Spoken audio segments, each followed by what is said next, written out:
Hi, I'm Liz Tyler and welcome to my workshop. I'm particularly well known for using the technique Anti-clastic Raising. This is a traditional silversmithing technique used for producing teapot spouts and handles, where the curves need to go in two directions. I was lucky enough to train with both Heikki Saper and Michael Good at Haystack Mountain School of Craft in Maine, USA. I use a series of sinusoidal stakes, which have a series of grooves which vary as they get steeper and narrower.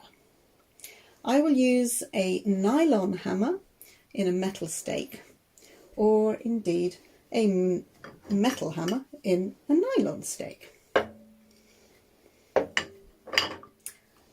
I do make fine silverware, but also I mainly make jewellery. This is my lily bangle.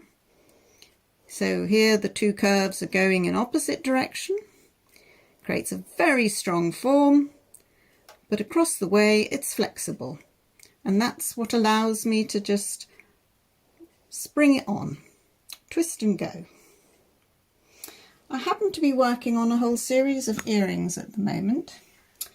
So I have my simple petal earrings where I start with a flat blank like this, and then I'm raising the most simple opposite curves in the first groove of this stake. I'm always changing it round as I go, taking on the shape of the stake, pushing the air out, and those will have stems and butterflies. With my long eardrops, I love the way the ear wire is an integral part of the piece, which is a great strength. So again, on this stake, I start to hammer the two curves in opposite direction, but on a larger scale, and I keep turning it and raising the opposite curve. I do this several times until I've got the shape that I require. And then I start to close the ear wire. The ear wire is formed from the sheet, so I close the sheet to form the wire. I'll move on to my classic anti-clastic ear hoops, which similarly start from a flat sheet, but here I coil them so that I'm then raising the opposite curve in the stake like this, but I do it to a greater extent, and I turn the stake over to take on the curve of the second groove, and then ultimately the final groove.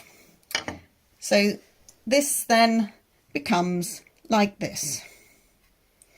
And here I've begun to make the ear wire, so the groove has been taken on from this groove, then this groove,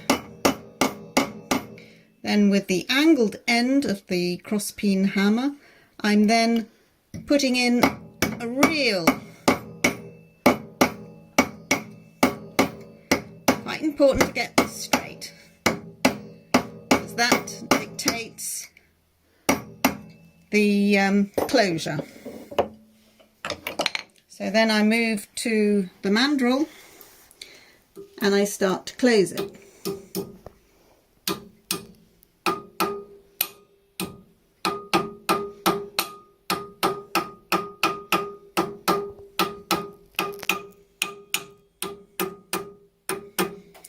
I need to go back and do some more there, but on the other end I'm closing it to form tube,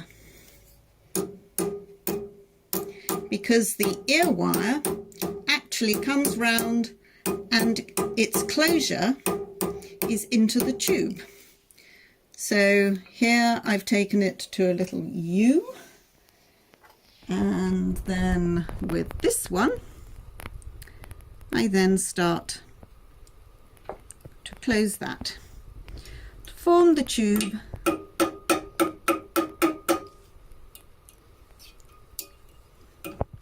always working one side then the other. And when I've got to this point, I will put a saw blade through it and then file an angle. I didn't mention that actually I've already textured on the inside of this one and annealed it, because once I've closed it, I can't get in to either polish it or texture it. And then I file up the ear wire, so then I can paper it to be the right thickness and polish it to go through the ear. This is my finished one.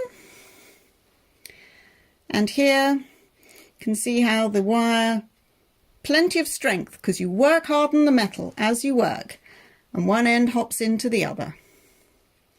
So it just remains for me to pop this through the hole in my lobe, secure the wire,